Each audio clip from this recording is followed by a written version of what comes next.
Okay, welcome everyone. Um, it's good to see everyone is on today and in time for our Bible class today. Thank you all for joining. Today we want to conclude Daniel chapter 11, a very interesting chapter, a chapter that is very contemporary, very current, covers a lot of stuff that is relatively modern in terms of the interpretation that we'll apply today. And I trust that it really would bring our understanding of what God's plan for our lives and for the world is to the point where we understand and we have faith in Him. As always, we want to begin with a word of prayer.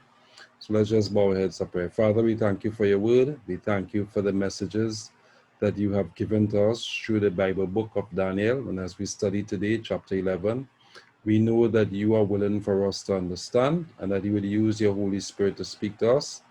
So guide us and direct us according to your divine will, and may we indeed be drawn closer to you. This is our prayer in Jesus' most holy name. Amen. Okay, so let's return to our screen if we can, and we will begin today with a focus on Daniel chapter chapter 11. It's lesson 21 for us, and it's focused on the last day events in Daniel chapter 11, verses 40 to 45. That's be our main focus, but we'll take a while to get to there. And let's just begin, if you will, from where we left off last week. As always, remember that we are focused on the fact that the theme for our Bible classes here is that God has a plan, and God is indeed a God with a plan. And I am always happy to know that I serve a God who has a plan, a God who really is going to give me a sense of peace rather than anxiety when things are going on in the world.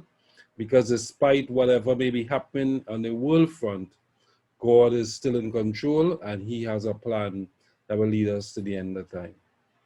For our focus today, I have taken out some of the stuff we did last week and just focus on a quick review of the timing and context of the vision, the alignment of the vision to the previous visions that Daniel received. We'll get back into chapter 11 in detail, and then we'll have a concluding message. All right, so keep that focus in your mind as we go forward. We want to review timing and context. We love to keep context whenever we study the Bible, because if we don't have the context, we can easily make the wrong decision. So we really don't want to study the Bible by vaps and just use eeny, meeny, miny, mo to pick a text and see what it says. We like to think about the context in which we are studying, and then we want to emphasize that when we look at Daniel chapter 11, it's important that we see an alignment between what went before and what is contained in Daniel chapter 11. And that's important. It sounds very simple, but you'll be surprised for how many years theologians did not do exactly that, which is to align Daniel chapter 11 with the rest of the prophecies. And therefore we had occurring a number of different views around Daniel chapter 11 that at some points in time confuse Christians and churchgoers. But I'm happy to know that today we seem to be a lot more aligned and be able to deliver what this means. I think about my deceased mother who would come from crusades whenever they were held in the village in Cochrane and Guapo, and she would come home and say to us as little children, we need to be very careful when Turkey stirs up, because there was a very strong correlation to Turkey and Daniel chapter 11. And today we will realize that that may not have been the approach that is best suggested even when we study the writings of Ellen White. And so we'll want to take a look at that as we go forward. So we begin with timing and context, which is a quick review of what we discussed last week. We are clear that Daniel is very old when he receives this vision. It is in the third year of King Cyrus, who is the Medo-Persian king who is now in charge. He's a co-vice-regent. Remember that he shares his kingdom, if you will, with Darius. Darius the Mede. So there is some understanding there, and then Daniel wants to see God's work prosper. We talked about the fact that there is a progression of revelation occurring in Daniel. No pun intended, but this is not the book of Revelation, it's the book of Daniel. But there is a progression of revelation in that in Daniel chapter 2, God spoke to Daniel through a dream and revealed to him what Nebuchadnezzar dreamt. So Daniel himself got a dream. You'll realize that it said that he went to bed and in the night God spoke to him. So he had a dream. In Daniel chapter 6, God sent an angel to guide the lions who were in the lion's den and provide comfort and support to Daniel. By Daniel chapter 9, Gabriel, who is the head of God's army of angels, he has come to speak to Daniel directly. He returns in Daniel chapter 10, but we also have a revelation of Jesus himself as Michael in his role as conqueror, archangel, commander of the armies of God. Jesus is Christ himself in that function. He appears in the vision, all right? So that is what we looked at as a sort of progression. And I like the fact that as my life becomes a bit more complicated, God doesn't send messengers, but he comes himself. And when we were talking about dying upon the cross, Jesus came himself and died for us. It's important to note that God always hears and answers our prayers, and that is part of his bigger plan for our lives, and that God is always willing to find ways in which we can understand his vision for us and draw us closer to him. So that was the context. The context was that Daniel is still in Babylon. I am tempted to say he's still in captivity, but we must put that in context to know that by this time, Cyrus has already decreed that the Jews could return to their home in Palestine and rebuild their temple. And it is while that work is going on of rebuilding the temple, Daniel doesn't make the trip, and one could surmise that it is because of his frailty, and at that age he is not really fit enough to make such a onerous and a long journey on foot back to his homeland. And so he stays in Babylon, but he is part of the king's government, and he is functioning a very official role. And that is the context in which he receives the vision. It is important also to remember that at this time, the Samaritans are plotting against the Jews who have returned to Palestine, and they are attempting to convince King Cyrus to rescind his decree that they should build a temple. And consequently, there is a spiritual battle that is revealed between the prince of Persia, who is an angel of the devil, who is fighting Daniel for a while, trying to not influence the king to make the wrong decision. And ultimately, Jesus himself shows up and conquers the forces of evil.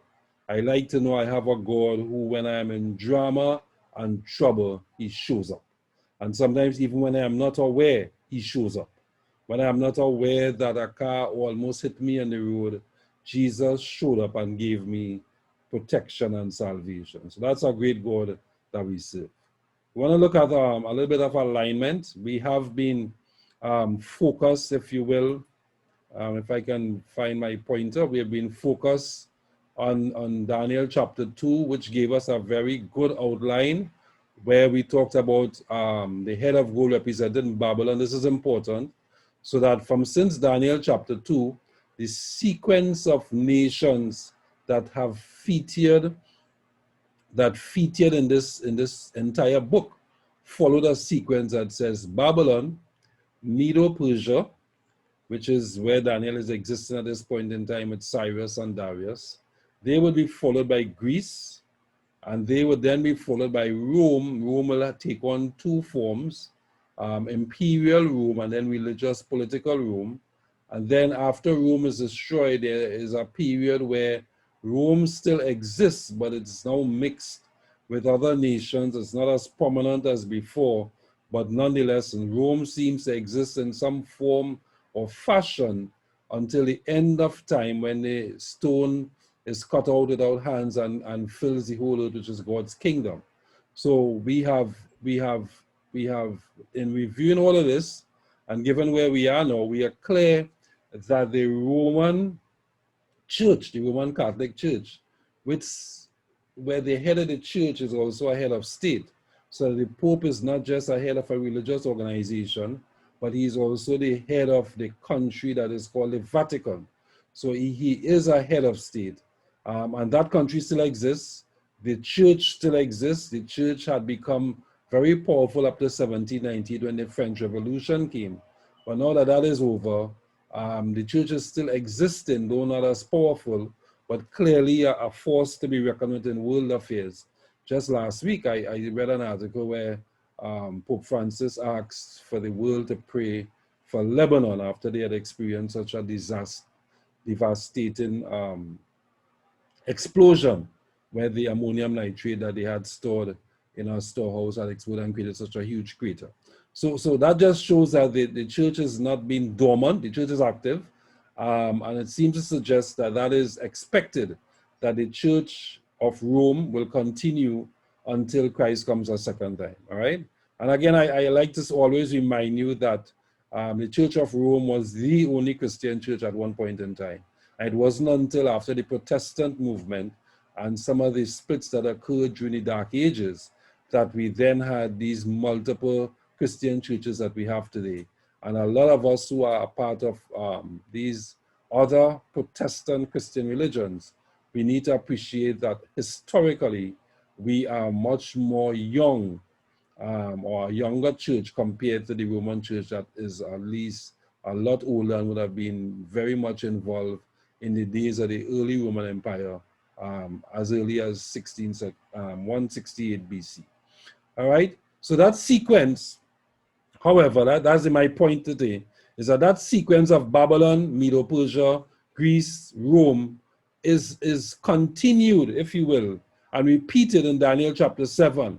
Babylon, Medo-Persia, Greece, Rome, using animals, right?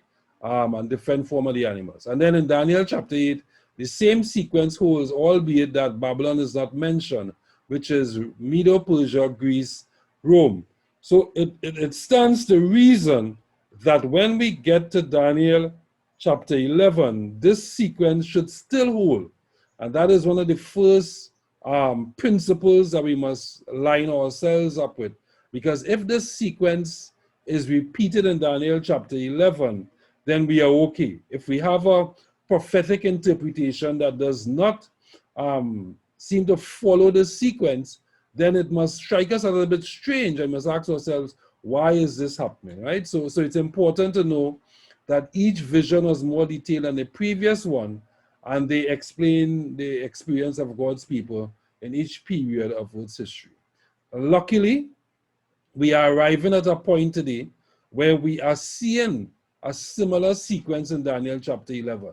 So like Daniel chapter 8, Babylon is not really mentioned because obviously we're living in a time of the Medo-Persian Empire when Daniel receives his third vision.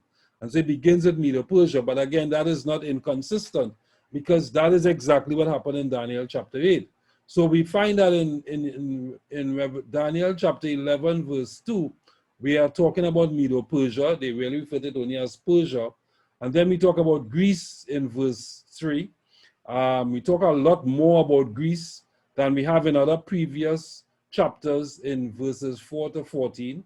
And that's important for those of you who are doing your own reading, that when you read verses 4 to 14, it is really speaking about the kingdom of Greece, but under the rule of the four generals. And therefore, a lot of what is in there means that we have to become familiar with what happened in the period after Alexander, which is really not some information we're intimate with, but obviously the passages here are making references to some of the political and geopolitical wars that were taking place after Alexander had died. It introduces in verse 15 to 28 imperial Rome, and that it's clear that as we make reference to it, we are talking about the more political, civil side of Rome. And by verses 29 to 39, we are talking about religious political Rome. We start to talk about daily sacrifices and abomination made desolate. So clearly we are talking about a religious aspect of the Roman Empire, and that is clear. And today we will want to focus on verses 40 to 45. And then next week, when we close off our study of Daniel, we'll be looking at Daniel chapter 12. By the way, Daniel chapter 12, verses 1 to 3 are a continuation, if you will, of this same vision that is picked up here in Daniel chapter 11. But I am respecting the divisions put into the Bible, and we'll use chapter 12 as our closing chapter. In a way, it's not a bad idea because it will give us a chance to recapitulate and revise some of the things we would have covered in Daniel chapter 11, if by next week you still have any questions. All right? So we know it is aligned, if you will, to what was given before, and now we can go into Daniel chapter 11 itself. From an overview point of view, we are remembering that while Jesus featured in the vision, the interpretation of the vision is being given by Gabriel. All right, so this is not uncommon, because in Daniel chapter 8 and 9, Gabriel was also the narrator who was given the vision. He was given the Bible class, if you will, right? And the fact that Gabriel has come to explain to Daniel means that God wants us to understand this chapter. It was not meant to be a chapter that is confusing and we don't understand. So we have already discussed this in the other table, but I will use it here as our intro, if you will, into the other sections. But basically, we'll cover Persia in verses 1 to 2, Greece in verses 3 to 4. But you remember that I told you that after Greece, after Alexander died, we would talk about the kings of the north, the Ptolemies and the Seleucids, which were the kings of the south, which became the dominant parts of the empire from verses 5 to 14. And then we'll talk about imperial Rome, which we did last week. So all of this we covered last week. I'll just do a quick revision today. And then we get into religious Rome, and I have put here the end time, but really the actual the sentence construction or phraseology in the Bible is the time of the end. And I deliberately, well, I didn't deliberately, I did it and then realized it was maybe a conflict, but I left it as it is because sometimes we use those terms interchangeably, but they are not, all right? They're different. But it really, when the Bible speaks about it, it speaks about it as the time of the end. Maybe I can share with you a little analogy I shared with the church some years ago as to the difference between the time of the end and the end of time. You know, when we grew up in Paralands, as young people growing up in the village, sometimes my father will kill one of the chickens in the yard. I hope that is not hard for some of you to accept today, but we will grow our own food, our own chickens, and every now and again he would target one for food for Sunday to get into the pot, yard fowl. All right, and when he would do that, he would have this huge stainless steel cauldron, if you will, which is really a big pot. And he would put the fowl in the pot, and then he would cut off its neck and pour hot water on it and pluck it, etc., and then clean it. And the next day my mother will cook it for food. But sometimes he would pass in a week when we were feeding the chickens, and he would watch one of them and he would say, that is the one we will cook this weekend. From the time he says that, that chicken is living in the time of the end. Everybody okay with that? But this Saturday night, when we sometimes come from AY and church and we got home, and he was waiting for us to help him, my brother and I, and maybe sometimes my sister. When he cuts the chicken neck, that is the end of time for the chicken, the time of the end for the chicken. But until from the, let's say it was a Tuesday, he pointed out that that was the chicken that he was going to kill. From the Tuesday until that Saturday night, the chicken lived in the time of the end. Everybody okay with that? So similarly, when Daniel makes a reference, before you all come back and say, I have these gruesome stories and childhood and stuff. We grew up in strong times, right? We became strong from all of that. But and yard fowl, some of you know, tastes a lot better than Arawak chicken, right? So that was good food. So when Daniel uses the term, the time of the end, he's signaling a period in which God is heading towards the end of the world. And then the end of time would be when he actually comes a second time. And if you just keep that in your head, when we get into some of the interpretations today, that will be a good differentiation as we go forward. I hope I didn't lose any of you with that. So in Persia, Daniel chapter 11 verses 1 and 2 discuss the Persian Empire. Very simple terms. It simply said he will tell us about Persia. There were 3 more kings, and the 4th would be Artaxerxes, who would be the more powerful one of all. So this we covered already. A very simple message around Persia that is consistent with historical reckoning and recordings. Indeed, Persia later on will be 3 other kings who would survive, Darius and Cyrus, and the more powerful one would become Artaxerxes. And I told you last week that this doesn't mean that there were only 4 or 5 kings in Persia. There were more, but these were the ones who gained some prominence. And Artaxerxes, Ahasuerus, was the one who gave the decree to restore and build Jerusalem in 457 BC, so that the Israelites not only were allowed to go back to Palestine and rebuild their temple as they were doing under the decree of Cyrus from before, but he also gave them civil power, laws, and with his seal, etc., so that they could establish their government and their nation, and they could become a prosperous place. All right? Greece is pretty simple. We know the story of Greece, in that what happened was that Alexander became a unifying force for the Greece republics, if you will, and they came together as one nation under his leadership that had begun with his father Philip and continued with him. And to the extent that Alexander was able to build this huge empire that went from Mesopotamia, which is around the Middle East, Tigris and Euphrates River, and stretched all the way to India, to the east, if you will, and became the East Indies as opposed to the West Indies, and became a very powerful nation. So that was the might of Alexander, but we know that by age 32, Alexander had died.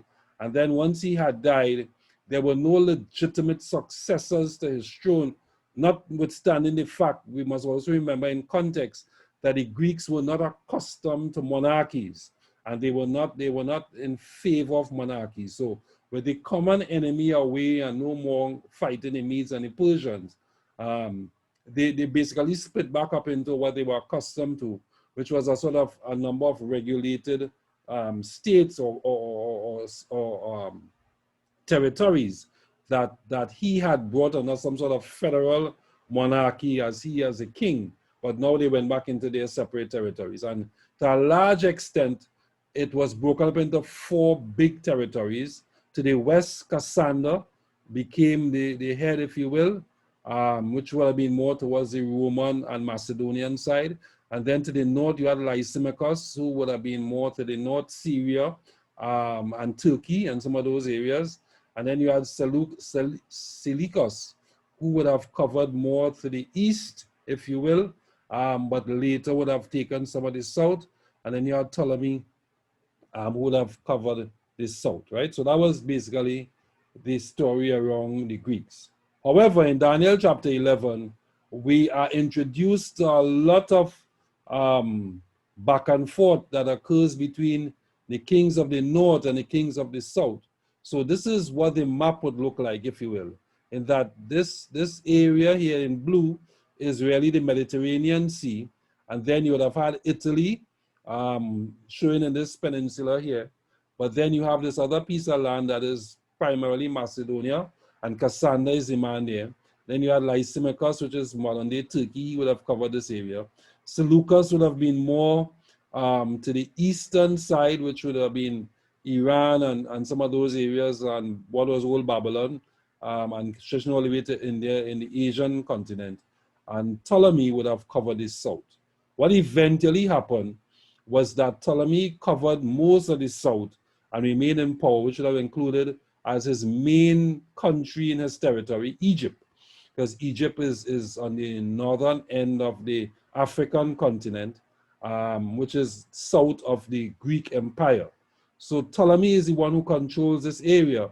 And then to the north, and when we say north and south, our point of reference, our pivot, if you will, our fulcrum for north and south is Jerusalem or Palestine, which is a little strip of land right here. All right.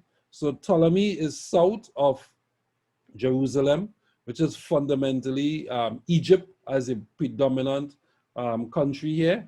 And then to the north, you have Turkey, you have Syria, which was a huge, the Assyrian Empire were big in those days. And then you had Macedonia. Eventually, Seleucus would have control all of this. So what emerged after was that you had a king of the south, which was the Ptolemies, who lived in Egypt and controlled Libya, Lebanon, Cyrus, and Judea. So that is Libya, Lebanon, Cyrus, and Judea. So that's the area he controlled. And then to the north, you'd have had the Seleucids, which are the descendants of Seleucus. And they would have controlled Antioch, Syria, and they range in strength. And one time they control all the way down to Greece. All right? So in a way, if you use Israel as the fulcrum here, which is Palestine, Mediterranean Sea, then everything here in the south is really belonging to Ptolemy, and everything here to the north is belonging to Seleucid. All right, and that is what our map is basically trying to show in some sort of expanded version. And we have Palestine here as a fulcrum, if you will, the point of reference, and then you have the Ptolemy Empire as well as the Seleucid Empire. When you get to verses 4 to 14, or some could argue from 5 to, from verse 5 to 14, 15, what is being described is a number of wars that occurred between the kings of the north and the kings of the south. So like I say, whenever we talk, and I warned you about that last week or week before, that we have to be very careful that when we talk about these sequence of nations, from Babylon to Medo-Persia to Greece to Rome, we kind of see it now in retrospect, looking back thousands of years later. We see it and we think it was all simple succession. But I had reminded you, and I want to remind you again, that those transitions, they were not simple transitions. The Babylonians didn't come one day and say, look, we're fed up leading Medo-Persia, your turn. No. There was a significant amount of battles and border battles and ground battles and people dying and troops being conquered and better weapons being used. For instance, when the Greeks learned a little bit about ancient mechanics and they mastered things like the catapult, and they were able to throw balls of fire in the air using tar and stuff, the Greeks became a powerful nation very quickly because people said, well, wow, you are building machinery that we didn't know about. And similarly, when the Romans had mastered iron, and they were now moving with iron spears and shields, and they had these huge balls with spikes, etc., the Romans became popular and powerful because they had mastered new forms of weaponry. So that the point I wanted to make is that the transition from one nation to the other, today it's easy for us to write it down on a piece of paper, but in those days it would have transcribed a long period of time, and there would have been significant battles along the way until eventually one of the nations would have had to give up. Maybe not officially surrender, but just simply give in to the fact that they were now under the dominant control of a larger nation. All right. So what we are seeing in verses 5 to 15 are details, if you will, of significant battles that occurred between the northern and the southern empires after Alexander. And these are details that are represented here in verses 5 to 15. This is well accepted by almost all the biblical scholars, and there is almost no discussion and no dissent around the fact that these verses refer to the Greeks at this period in time. We are then introduced in verses 15 and 16, we are then introduced to Imperial Rome, and I deliberately call them Imperial Rome because this is now the civil arm of Rome that really would have gained its ascendancy just before Christ was born in 168 BC through Julius Caesar. And then they would have reached a pinnacle of success after Christ in the early centuries after Christ. until around the 5th century, 476 BC, when most of the barbarian tribes would have invaded the borders of Rome, especially to the west. And therefore, Rome would have capitulated and said, we no longer control the west, but they were a powerful nation to the east. I keep reminding you about that. And so in Turkey, the Emperor Justinian would have then conferred upon the head of the church, the Pope at the time, would have given him powers so that he had both religious and civil power. Church and state came together, if you will, and they were able to carry on the empire of Rome, albeit under a different incarnation, if you will, a mutation, if you will, that was not just imperial, but was now religious and civil in nature. All right, so verses 15 to 28 will make a number of references. Now remember that imperial Rome was not a soft nation. When Daniel chapter 7 talked about the beast that defied description, it said it stamped everything with its feet to the ground, so that imperial Rome was a powerful nation that captured a lot of people. That's how they were able to spread their kingdom more to the west and control the whole of the Mediterranean basin, and went as far as England, UK, and Spain, Portugal to the west, right? So imperial Rome was powerful. And there are some references to their power in the verses 15 all the way to 28, I believe, right? So we are seeing, they talk about the one who imposes taxes, which was Caesar Augustus in those days of Jesus Christ. Then we talk about Tiberius, who was the emperor who was around the time that Christ was crucified. Tiberius Caesar, the time he was called, as opposed to the first Caesar Augustus, who was when Christ was born initially. So Tiberius was then the Caesar in charge, or the emperor in charge.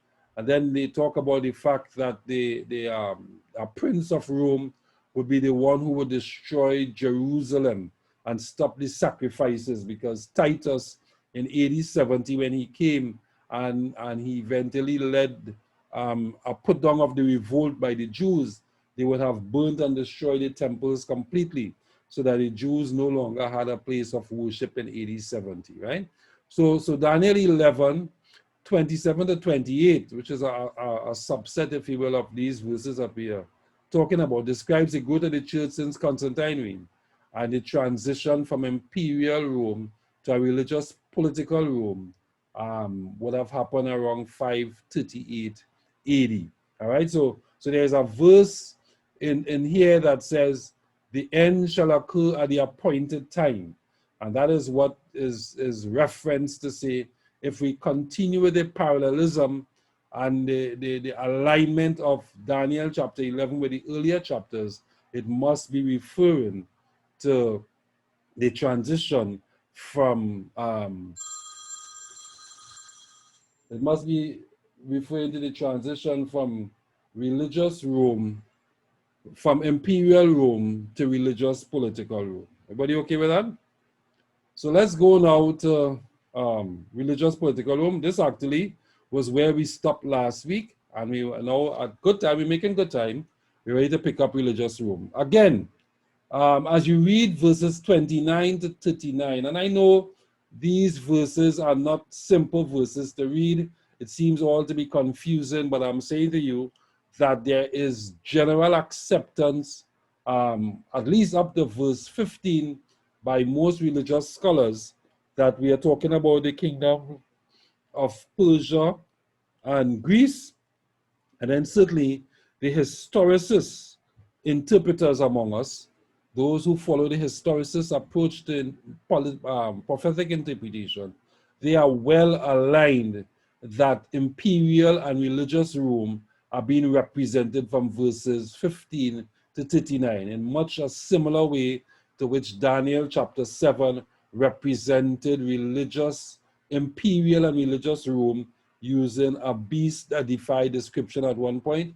And then in Daniel chapter 8, it used a little horn to describe imperial and religious Rome. So there's consistency in the representation here. And of course, this is equivalent to the feet of iron that is shown in Daniel chapter 2. All right?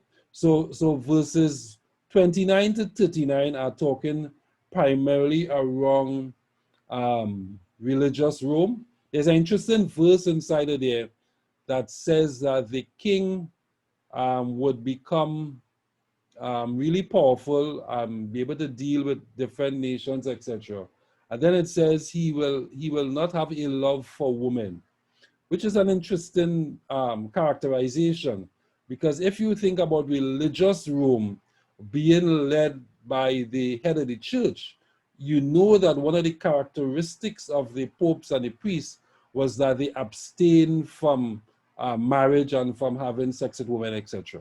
So there is a very sort of clear alignment in the historicist approach to Bible interpretation that is basically allocating verses 29 to 39 to religious Rome. All right, so I'm giving you the broad outlines so as to ease your confusion, right? There are some things, of course, that are dead giveaways. It talks about the fact that he will defy the sanctuary.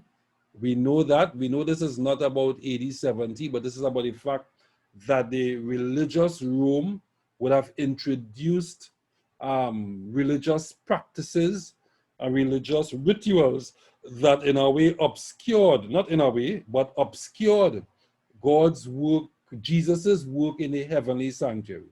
And we talked about that when we were discussing chapters 8 and chapter 7, that religious Rome would have introduced the prominence of Mary as a saint who acts as an intercessor between human and Christ. That is not biblical. That was something the church adopted. All right. And then they talked about the fact that the church introduced this thing that you can confess your sins to men who are priests, and then they will carry your sins before God. That is also not biblical. And then I talked to you about transubstitution, this view that the church believed that if they said appropriate prayer in Latin over the bread and the wine, it became the literal body and blood of Jesus Christ, which almost is blasphemous because it is suggesting that the creature could make the creator, which is clearly not correct, right? So all of this, and then the names of the church and the head of the church were names that were normally associated with emperors and took on roles of saying that they could find no fault and they were infallible, etc.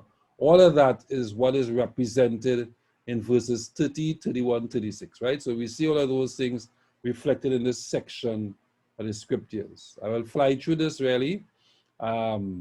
This one says, at the appointed time he shall return and go towards the south, but it shall not be as if former the latter. So this is really reflecting the fact that the nature of religious Rome is, of the Roman emperor, is different now because it is a religious political power as opposed to a straight imperial power. All right, and it will also talk about the sanctuary being cast down. I talked to you about that just now, by introducing practices such as the transubstitution, represented by the symbol here, and confessing your sins not to Christ but to men in between Christ. That is also what is represented here in this picture, in this graphic, if you will.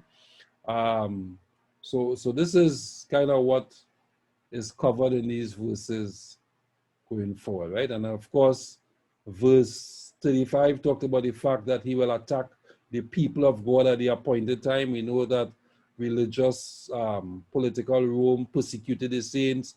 It held them in captivity for 1,260 years, from 538 AD to 1798 AD, when eventually the French people took over and became the leaders and the ones in charge, right?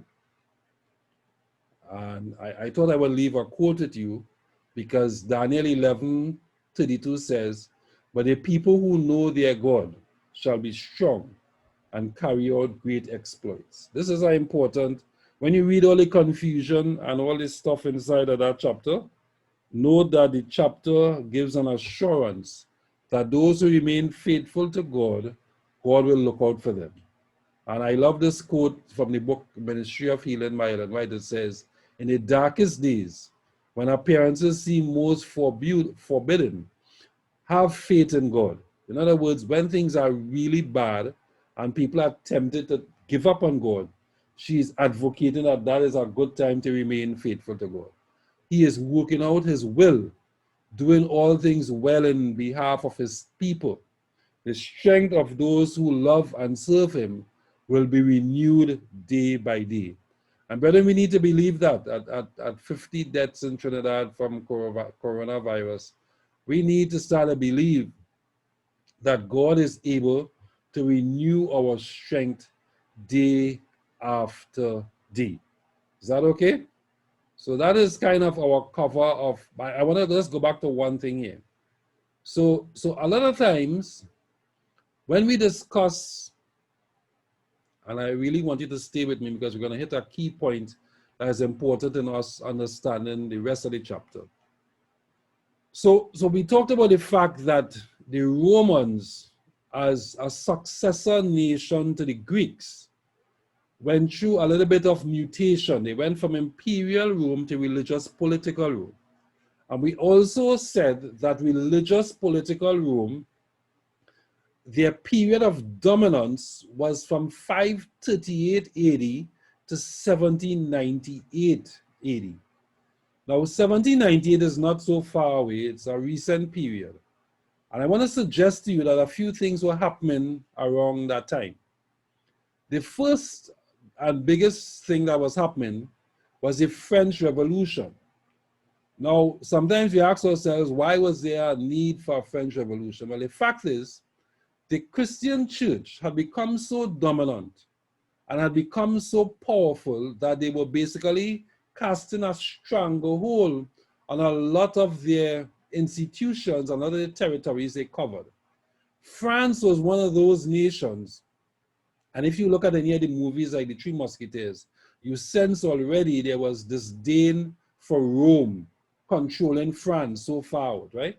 So the French were one of those who had a real concern over the fact that the monarchy was basically developing a bureaucracy and had these elites who would live off the land, and they were the ones who enjoyed the best of times, if you will, and that the peasant folk, which were primarily everybody else, the common folk, they were the ones who were out of food, they were suffering, they were struggling, finding it hard to live, they had no work, when whatever money they gained, they were giving it to taxes. And remember that word, the bourgeoisie. Whenever communism talks about elite people, they talk about the bourgeoisie. That was a French word. It was a word that the French had developed to talk about the fact that there was a class differential that was taking place under the monarchy. And so part of the genesis and the motivation for the French Revolution was to overthrow that oppression. But in doing so, what eventually occurred, and this was the period of the printing press as well, is that you had a few French philosophers who emerged, Voltaire among others, who then started to say, well, you know, if the church or the monarchy is gaining its power from saying that they were God appointed, they then proposed a life that had no God in it. So the French Revolution ushered in, if you will, a period of secularism. They overthrew the monarchy, they established republicanism, one man, one vote. They got rid of these bourgeoisie, they got rid of all these people who were considered to be the elites of the society, and they made a case, if you will, for everybody being equal. And then you had the period of the Enlightenment. So there was a lot of discussion that says there is no God, and that we are our own gods and we can handle our own business. And you add to that, this is 1798 we're talking about. So when they captured the Pope, they basically would have put him in prison, and he died there because they were hoping to bring an end to the church. Of course, the Roman Catholic Church didn't come to an end, and it still exists today. And one could argue that if it was wounded, then it is now healed, and if you will, resurrected. But that's another story. The point I want to make, though, is that there was a confluence of influences taking place, where we found as well that you had Darwin coming up about this theory of evolution. So that with all of those things coming together, what emerged out of this late 1700s, early 1800s, was a period of secularism that challenged the church and basically said that there was no need for a church and all its rituals. I don't need to go to church. I don't need to believe in God. And then you had the scientific period coming after that in the early 1900s. And we started to talk about Big Bang Theory, and we started to talk about telescopes that were seeing the Milky Way, etc. And then by the time it got to man and the moon and stuff, there was a ripe acceptance that science and the scientific approach trumps religion and mythology and this belief in things religious.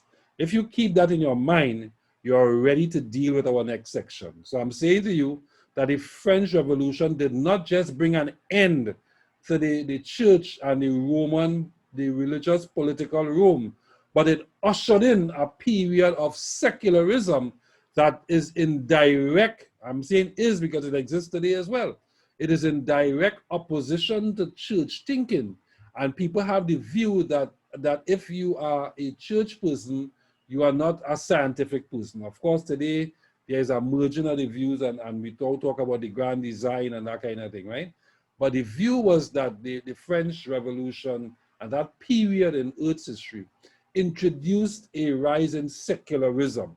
So I wanted to know that there are people out there who will easily tell you that they are non-religious. Ronald Reagan's son does an advertisement on the American news, and he says that. And there are other people, even in our society, who will tell you they don't believe in God, and they say that very openly, right? So that is the reality that we need to appreciate as we go forward. So let's go and see how is all that related to the end time. I will depend heavily on a little bit of writing that was done in the Biblical Research Institute by a guy called Angel Rodriguez, and he published this paper in May 2015. And the reason he talks about the Islamic interpretation is because traditionally, and even among Seventh-day Adventists, there was a view that Daniel 11:40 to 45 could be best interpreted around the rise of Islam. I want you to note that those of you who are Seventh-day Adventists, that there is no support for that in the writings of Ellen White. And she doesn't identify Islam as any significant issue. So that is not, after a while, that whole approach kind of fell off. And Angel Rodriguez is crystallized in this paper and this publication, what is the approach we like to adopt as we go forward. All right, so let's talk about Daniel 11:40 to 45. And I hope you read it before we came to class today, but if you didn't, we'll still go over the verses a little bit today. So the vision of Daniel 11:40 to 45 outlines the major events leading to the close of human history. But before any interpretation can be suggested, we must pay attention to the context and the imagery portrayed in the passage to understand clearly what it says. So in Daniel 11:40 to 45, the issue of a king of the north and the king of the south is introduced. But we will want to argue that given the timing that this period is covering, it could not be a literal king of the north and a literal king of the south, because by then those designations, if you will, had become obsolete, all right? But nonetheless, it makes reference to a king of the north and a king of the south. Now, the Roman Empire obviously would have been operating north of Jerusalem. If you think about the map and you think about where Italy is and you think about Syria, Rome would have been north of Jerusalem. So any reference in terms of a king of the north during the Roman Empire, we could naturally assume that that must be referring to a Roman Empire, right? So these two successive powers, meaning imperial Rome and religious political Rome, they emerged and engaged the king of the south. And we will talk about that, right? And then the king of the north is referred. So don't get confused. Let's go to the text. So verse 40 now, I'm just going to read the text. It says, at the time of the end, remember I told you about the chicken home in my house? So this is not the end of time. It is at the time of the end. There's a period when the time is coming to an end. I could suggest to you that when the 12,600 days had come to an end in 1798, the world entered into a time at the end. Because the only thing that needs to happen now is for Christ to come. If you think about the images from Daniel chapter 2, we had the head of gold, Babylon. We had the breast and arms of silver, Medo-Persia. We had the belly of brass, Greece. We had the feet of iron, imperial Rome. And then we had Rome mixed with clay, which was a bit of religious Rome that still exists today. But then you had the stone that came and hit the beast and destroyed it. So after Rome, in chapters 2, chapters 7, and in chapters 8 and 9, after Rome, the only thing that happens is the second coming of Jesus Christ. Yes, 1,260 years. Thank you for the correction. And not 12,600 years. Yeah, 1,260 years, 1,260 years. So the fact is that what is happening is that, let me not lose my, the thinking here. So the point I want to make is that there is a real alignment around the historicist interpreters that the time of the end clearly occurs after 1798. Because at 1798, you could argue that the Roman Empire came to a complete end, right? Because whether it was religious, political Rome, or it was imperial Rome, that period came to an end. Rome itself was not completely destroyed. I read about the feet of iron and clay. But the fact is, Rome no longer had the prominence of a world power that it had in the past, right? So if that is the period we're living in, which is the period of iron and clay, then one can argue that we today are living in the time of the end. That is a reasonable expectation. All right? I hope everybody is on the same conclusion as I am. So I could conclude that I am living in a period today that is the time of the end. All right? So I saw one hand went up, which I think I acknowledge. Is there another question that is popping up there? I can allow you to talk. I saw a hand raised. Is that a question or not? No? RLR, your hand was raised. Question? Or you take it on? No question. All right, great.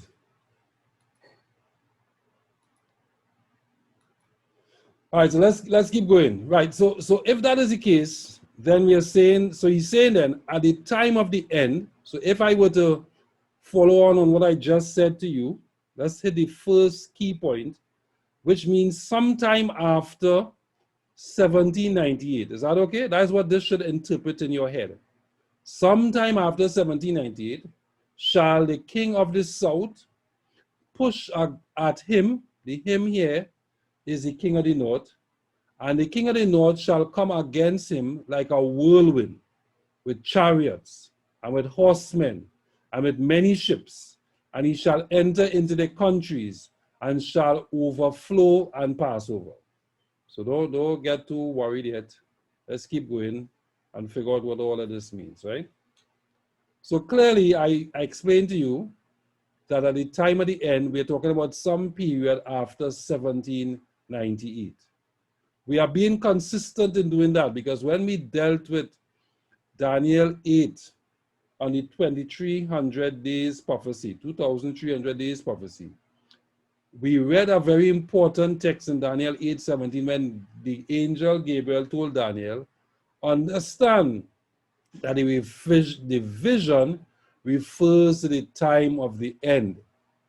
The last time period in that prophecy Daniel got came to an end in 1844. 1844 is after 1798 chronologically, and therefore when he says that the vision is for the time of the end, we are very consistent in expecting that the vision will end sometime at the time of the end. And indeed, it ended in 1844, which is the time of the end. Anybody okay with that? So let's keep going. It gets easier as we go along.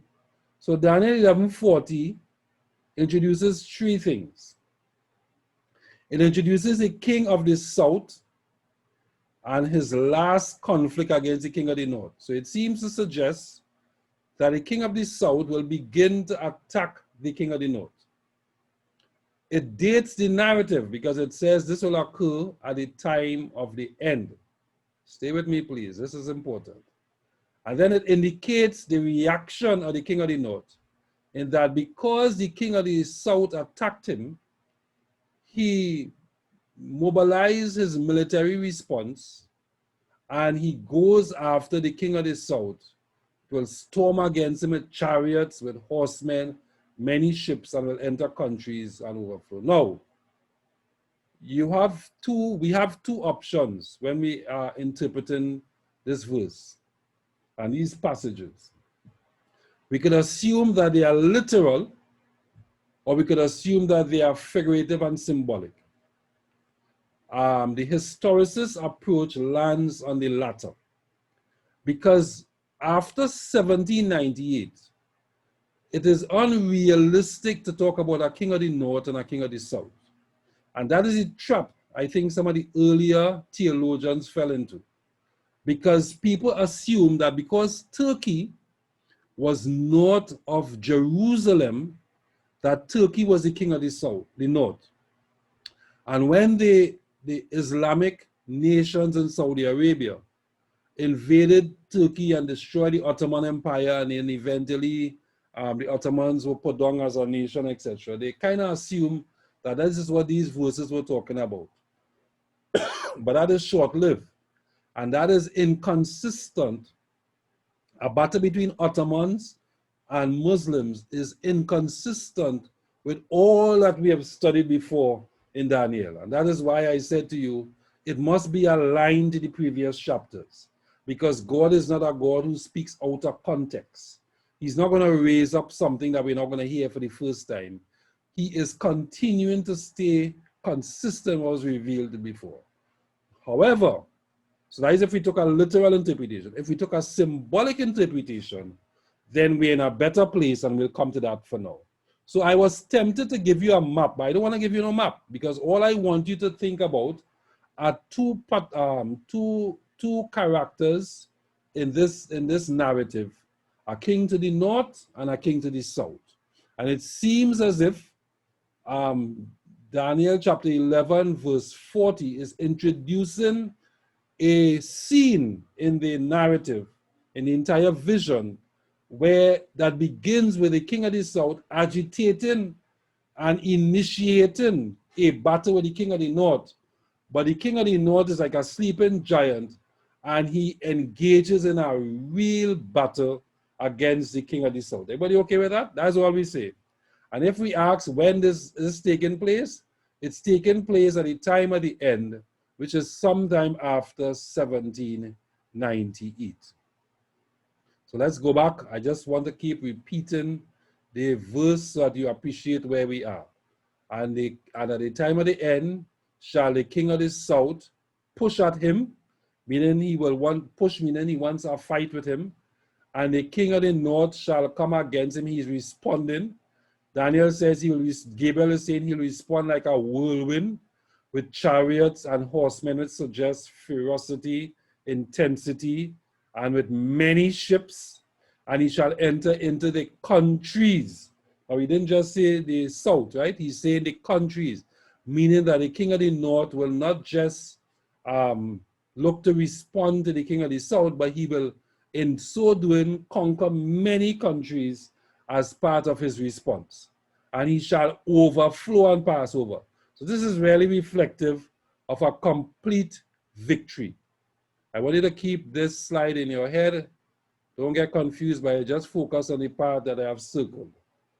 The objective is to conquer Egypt in response to Egypt's initial attack. Everybody okay with that?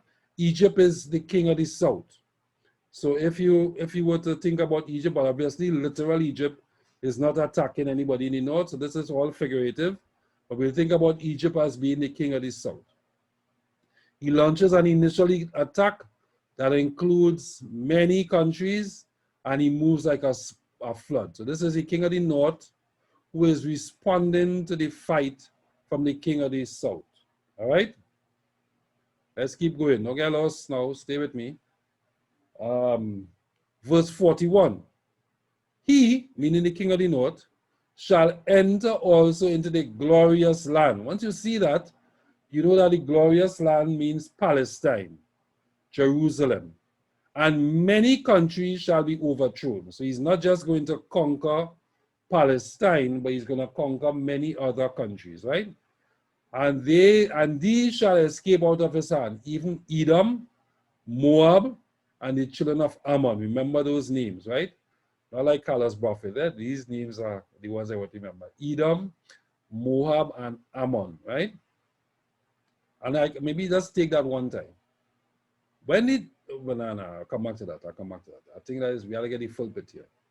So it's basically saying in his response, the king of the north, in responding to the fight started by the king of the south, he will also capture the glorious land, meaning that he will look to conquer God's people and the people who believe in God, many other countries, whether they believe in God or not. But it seems as if 3 countries will not be captured. All right? Keep that in your minds going forward. So, we continue in our progression of this slide, which is to say that he is going to conquer. He's responding to the king of the south who has attacked him, which is, we're using Egypt to represent the king of the south here now. He launches an attack that is really big. The nations of Edom, Moab, and Ammon escape the conquest. So out of everybody that is being conquered by the king of the north, it seems as if 3 nations are not conquered, right? Let's just take that for what it is. So let's go back now. Verse 42 says, he shall stretch forth his hand also upon the countries, and the land of Egypt shall not escape. Egypt, of course, is the biggest city and country in the king of the south, right? So he's conquered many countries, including Egypt. But he shall have power over the treasures of gold and of silver, and over all the precious things of Egypt.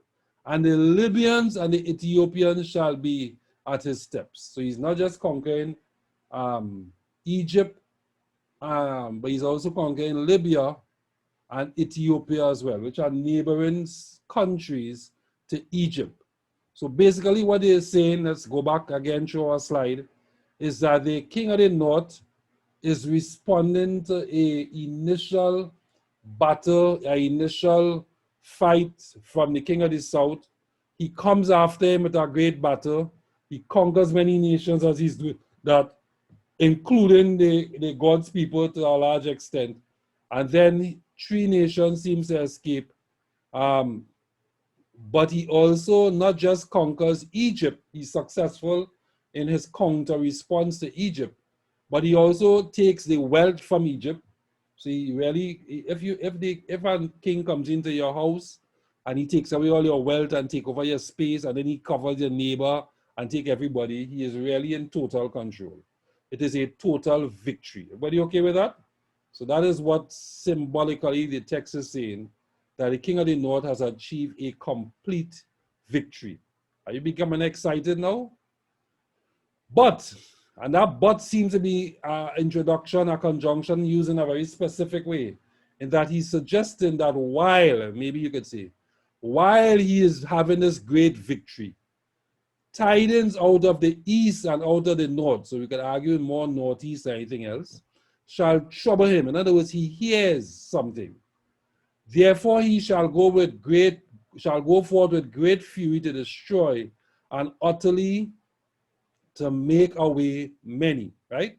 So here it is, the king of the north is enjoying the good life of victory down in Egypt, take all the wealth, conquers Libya and Ethiopia and stuff, all the areas around, and is enjoying real domination in the south.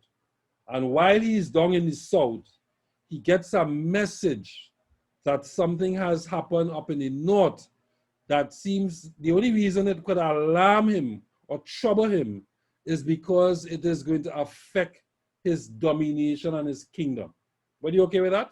The only thing that could cause a king to be troubled is because he believes his reign is going to be taken away from him. So basically what we have, if we go back to our slide, on our left-hand side here, is that the king of the north comes down to Egypt. On his way down, he captures a set of nations. 3 nations escape his wrath, so he's not able to conquer everybody, but it's a powerful victory anyway. He certainly brings an end to Egypt and all the stuff that Egypt was doing against him. But while he after and while he's experiencing the victory, so the victory is secured, let's be clear about that. The victory is secured. And then while the victory is secured, or while he's enjoying the fruits of his victory, he hears disturbing news from the east and the north. Let's call it northeast for ease of simplicity. For ease, sorry.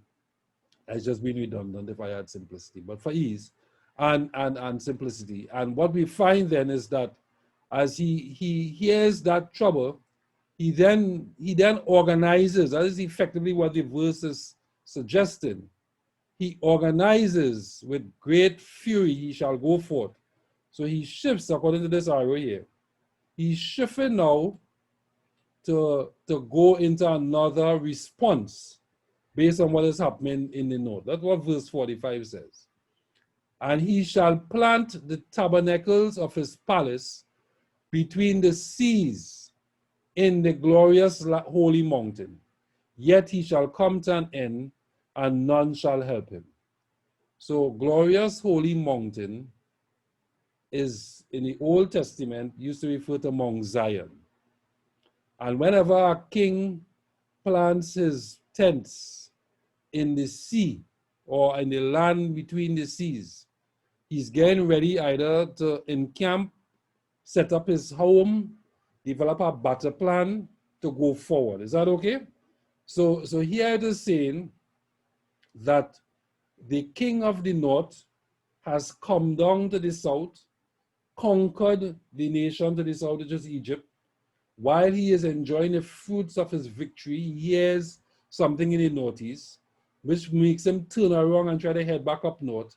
And along the way, in this fury that he's going, he stops to establish a camp, if you will, to begin his great victory of the threat that is occurring to the northeast. I want to make sure everybody understands that, right? And then while he's getting ready for that threat in the northeast, the verse concludes by saying, yet.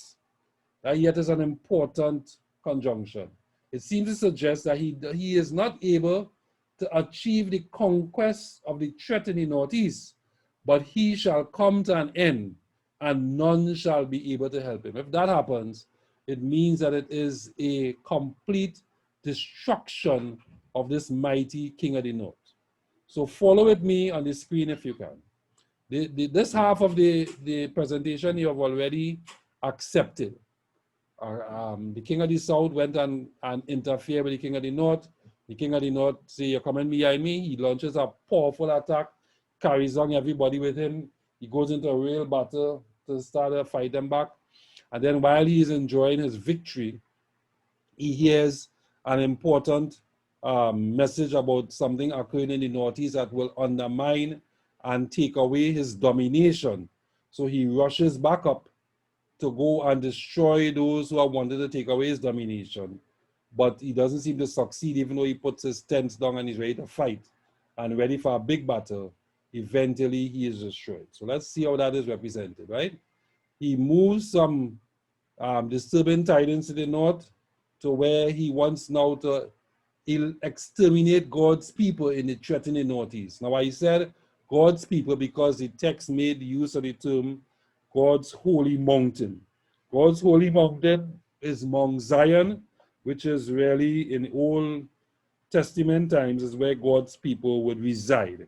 All right, if you think about the plain of Megiddo where David fought Goliath, that was always the scenario, right? Where the Philistines were in one mountain, the Jews were in another mountain, and in the valley between was where they would sometimes come down and have their battles, right? So the mountain in which the Jews were is known as Mount Zion. You know that from all your spiritual songs anyway. We marching to Mount Zion.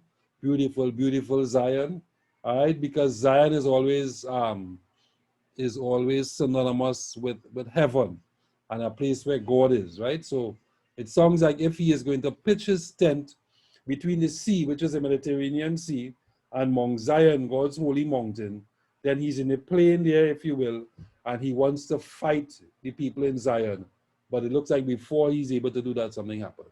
So he is heading towards exterminating God's people. Um, so he leaves Egypt, which he of course has conquered. So Egypt is still a conquered nation. Is intent on making war and sets out to conquer the emergent enemy in the northeast. Prepares for a final battle against the holy nation by pitching his tent and he encamps about. And then the verse says, yet he shall come to his end. In other words, before all of that happens, it's come to an end. Are you excited? I am, because this is really intriguing stuff. So we talk about north and south already, and I told you about Syria and Turkey and where Egypt is. All I want to establish is that Egypt is south. And what I want to establish as well is that Rome is a northern kingdom, because Rome really exists. Italy and stuff up here, and I've seen it because of this mark I have put up here, which is representing the same thing we talked about. But Rome is up here. So Rome is a northern nation. Egypt is a southern nation. Anybody okay with that? All right. So I'm going it over again. The king of the north, the king of the south, which is Egypt, he creates a agitation against the king of the north. The king of the north responds with a powerful attack. He conquers other nations as he heading towards Egypt and wanted to control them as well. 3 nations seem to escape from his wrath. And then when he conquers Egypt, he takes away all the gold, the wealth, everything. And he conquers more than just Egypt, but the nations are wrong as well. It's a total domination. While he's dominated, he hears about news from the north. He wants to go back and see what is happening. He believes it's coming from God's people because it's from the Holy Land and the Holy Mountain of Zion. So he leaves Egypt. Egypt is still conquered, but he leaves them. And he's intent on making war to conquer this threat that is emerging from the northeast. He prepares a final battle by putting up his tents and getting ready for the battle. But then we are told that the end is yet to come. So, as we interpret this verse, these verses, I gave you a very good synopsis just now about the French Revolution and secularism.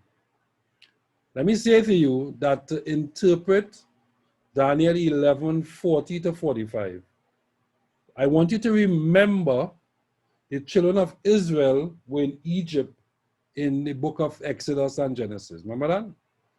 And that when God called Moses, Moses went down to Egypt and he got his people freed after the plagues.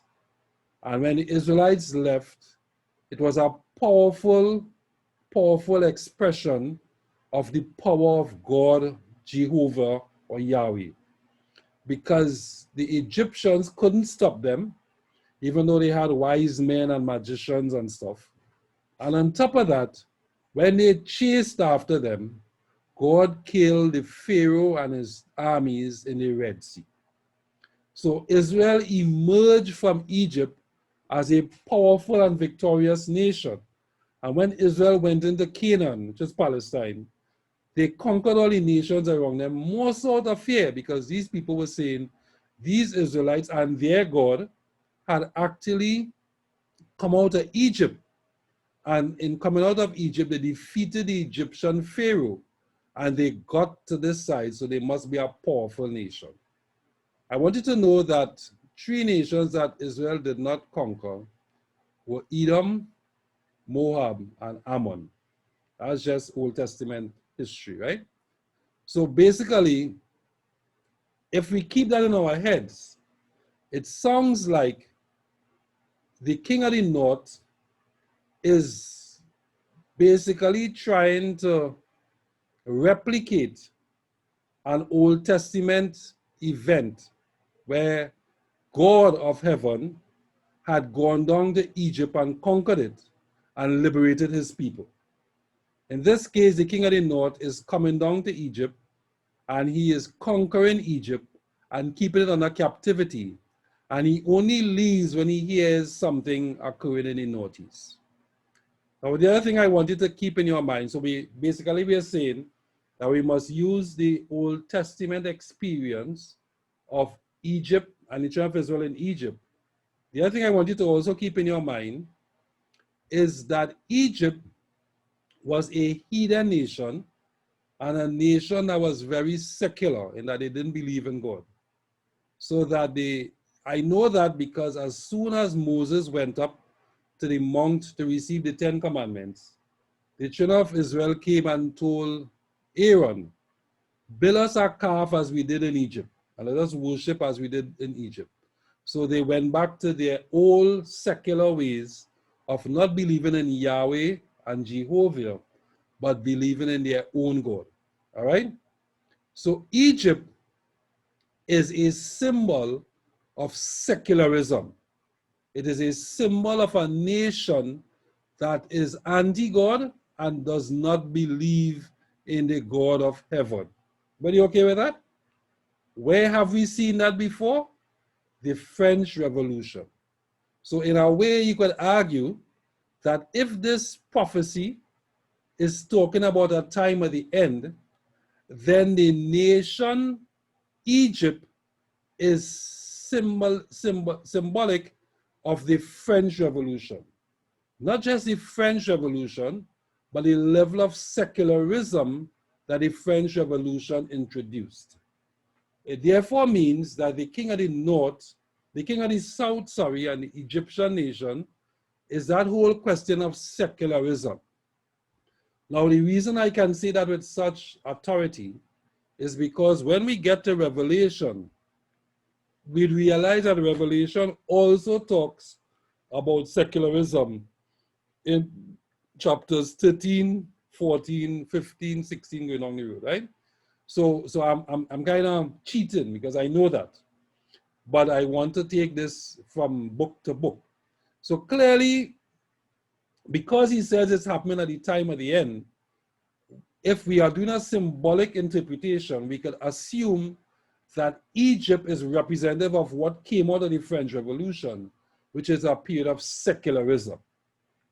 In that regard, the king of the north could very well be the Roman Empire who experiences a resurgence.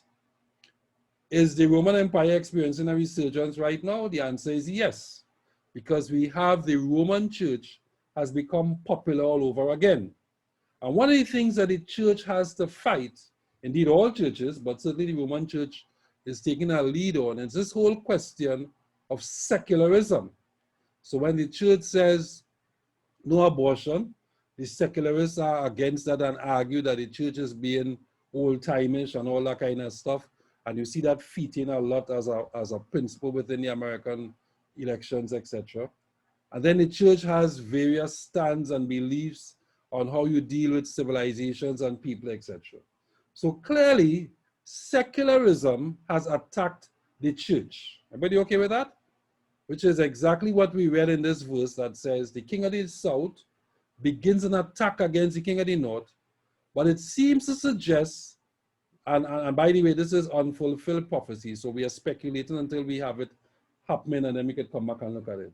It seems to suggest that the church will come alive, the Roman church will come alive to the point where they will lead a battle against secularism and that they will establish their own doctrine as the dominant doctrine and conquer not just secularism, but other countries, meaning other believers along the way, including some of God's people, people who believe in God today.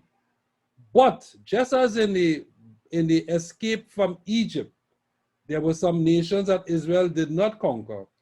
It seems to suggest that God is saying, notwithstanding this domination by the king of the north, to conquer everybody and to let them follow his way. Some people will not subscribe to that, and they will remain faithful to the God of heaven. And he uses Edom, Moab, and Ammon to represent them now. Everybody okay with that? If you understand that, we're finished. Because what happens after that is that it seems as future events, because it's basically suggesting that secularism, which is a South-based kind of thinking, Egyptian kind of thinking, will become so prominent, and indeed it has, to the point where people believe there's no God and that kind of thing, to the point where when that falls off, one day the church from the north, which is the Roman church, will reassert itself, become a world power, redominate, control everything, and then it seems as if the resistance of some people from the Northeast, in other words, some people who refuse to be under the domination of the king of the north or under the new church's principle, that he will lead a final battle against those true believers, but that will not succeed and he will be destroyed.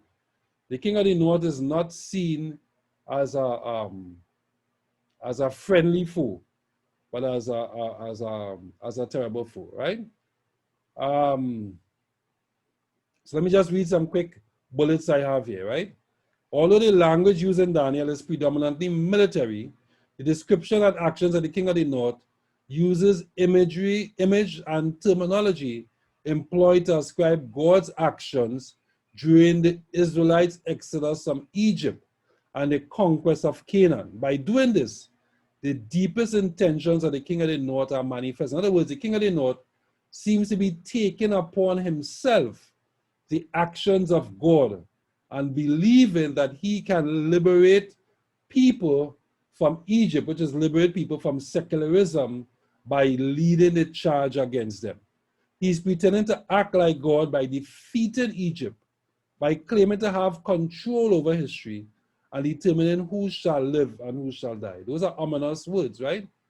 He goes down to Egypt with his army and then leaves for Canaan, which is where the holy mountain is, and finally places his tent at the center for his military camp in preparation for a war of extermination. The king also pretends to be like the people of God.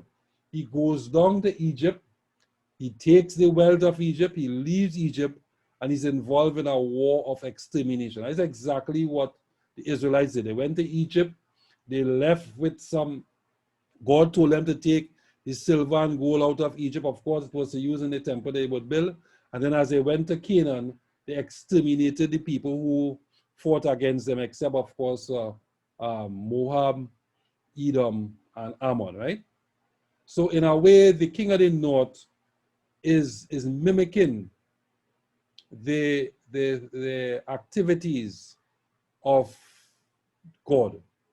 All right, let me summarize all of that with some important slides now as we continue. Remember, and before you start to ask me, let me tell you that we always treat prophecy like this with caution, because this is prophecy yet to be fulfilled. But if we took the principles that we have established in this class so far, and we align it with what we read in Daniel so far, then it seems reasonable to conclude, and we take a historicist approach, it seems reasonable to conclude that this is speaking to an event that will occur, or a series of events that will occur just before Christ comes. And it seems to suggest that there will be an attempt to exterminate and to eliminate the true believers of God who are in Mount Zion by somebody or entity that pretends to be like God. All right? That is the key point here. So what does some of the interpreters give us? It says the time of the end began in 1798. This is my summary slides, right? France attacked the papacy by stripping them of their political power momentarily. Wasn't final. In Revelation 11:8, and I'm introducing the verses even though I know we haven't done it as yet, France is represented by Egypt, an atheistic power. Once his wound is healed, which is the Roman power, the king of the north attacks the remnant, which is represented by the glorious land and by Zion. All right? Let's keep that in mind. Many will join a remnant, Edom, Moab during the preaching of the message. So in other words, people will come to join the church towards the end, right? Then the king of the north will join his armies in a triple alliance and will gather many people together to attack the remnant. However, they will be destroyed at the second coming of Jesus.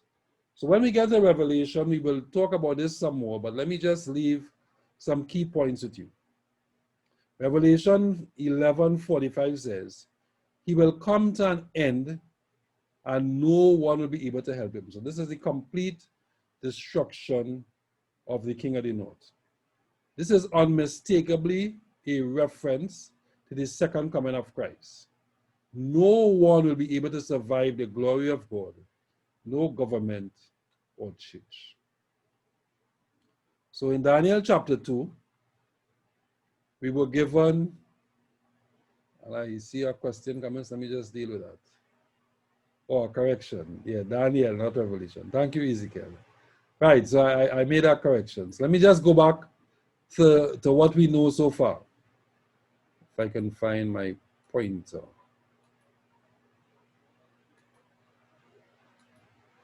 Right, so in Daniel, again, we got a sequence that says Babylon, Medo-Persia, Greece, Rome. We then said Europe, because Rome existed within some form of fashion in Europe. And then God sets up his eternal kingdom. In Daniel chapter 7, we had the same sequence. We had the animals representing Babylon, the bear representing Medo-Persia, Greece. We had an animal that we couldn't really define, that represented both imperial and religious Rome. We had a judgment scene introduced before Christ comes. And then we had the end and destruction of this beast of Rome, right? So it wasn't complete here. It continued until the very end. In each case, Rome seems to become continuing until the end when Christ comes a second time. In Daniel chapter 8, we began with Persia. We then talk about Greece breaking up into 4 horns afterwards. We use a little horn to represent imperial Rome. We talk about a judgment that begins again in 1844 with that 2300 days prophecy. That is what we discuss. Coming to Daniel chapter 11 now, 10 to 11, we have discussed Persia, Greece, again imperial Rome from verses 15 all the way to 39. And then in Daniel chapter 12, which we'll study next week, we'll talk about Michael standing up. But what we just reviewed a while ago is the closing events in Earth's history. All right? So if I can go back to my slide that I've been using for now, let me just remind you that this is a sequence that we saw developed in Daniel chapter 11, verse 45. I'm going to get back to my summary. Right. So are we all okay? I know it's a bit confusing, and I'm hoping that we have kind of made some sense of this thing after a while.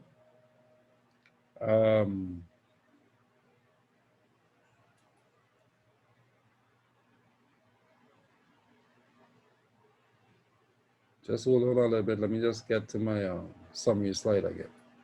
So basically, we have talked a lot about what is happening in chapter 11. And as we conclude, I want to remind you, God is able. We are living, again, another quote from Ellen White. She says, we are living in the closing seas of this earth's history. Prophecy is fast fulfilling. The hours of probation are fast. Probation kind of means you're on trial. Are fast passing. We have no time, not a moment to lose. Let the message of Christ's soon return sung forth in earnest words of warning. Let us persuade men and women everywhere to repent and flee from the wrath to come. God is in control of history. He foretold these events centuries in advance. And so the point to note is to follow Christ is not freedom from conflict. It is not child's play. We dealt with this one before. It is not spiritual idleness. All enjoyment of Christ's service means sacred obligations in the meeting of stern conflicts. To follow Christ means stern battles, active labor, and warfare against the world, the flesh, and the devil. Our enjoyment is the victories gained for Christ in earnest, hard warfare. My message to you all is to remember that God has a plan and He's still in control. If we follow the parallels of Daniel chapter 2, 7, and 8, Daniel chapter 11, 40 to 45 is pointing to some end time events. And by the way, if you feel that it's still confusing, don't worry, because when we get to Revelation, and we're doing some detail what Revelation has to say about end time events, you would find that it is very much aligned to what we just studied in 11:40 to 45. So that's my presentation for today. We did good time. I was hoping to finish at 4, and I think we are spot on. So if there are any questions, I take them. And if not, we will do our prayer. And of course, the YouTube video is on the our Cochrane SDA channel, so you can go back and look at it again and kind of take your time through it over this week. And then when we begin Daniel chapter 12 next week, is our last chapter in the book, we will naturally have to review these verses of 40 to 45 again, because they are linked to the first 3 verses of Daniel chapter 12. And we'll have to make the connection with respect to that. Any questions? So far, so good? Great. So let's offer a word of prayer. Those of you on Zoom, I think there's a concluding survey which you can take. And then next week, maybe we'll do a poll as we have done in the past. All right? Let's bow our heads to prayer. Heavenly Father, we thank you, Lord, for your blessings. We thank you for your word. We thank you, Lord, that notwithstanding the prevailing thoughts in our society, we can still believe in you through faith and know that through faith you will lead our lives and guide us into everlasting life. Continue to keep us safe, dear Lord. Keep us under thy control. Allow us to continue to put you first and foremost in our lives. Create a hunger and a thirst in our hearts for your words that as we study, and we study diligently, these bits and pieces will fall in line, and we'll be able to understand exactly what you are saying to us and draw us ever closer to you. Bless and guide everyone who has participated today and who have listened, and those who will listen in the future, whether it's through YouTube or Facebook or whatever medium. May all of us, Lord, get to the point where we give our heart over to you and trust in you. So I pray in Jesus' most holy name. Amen.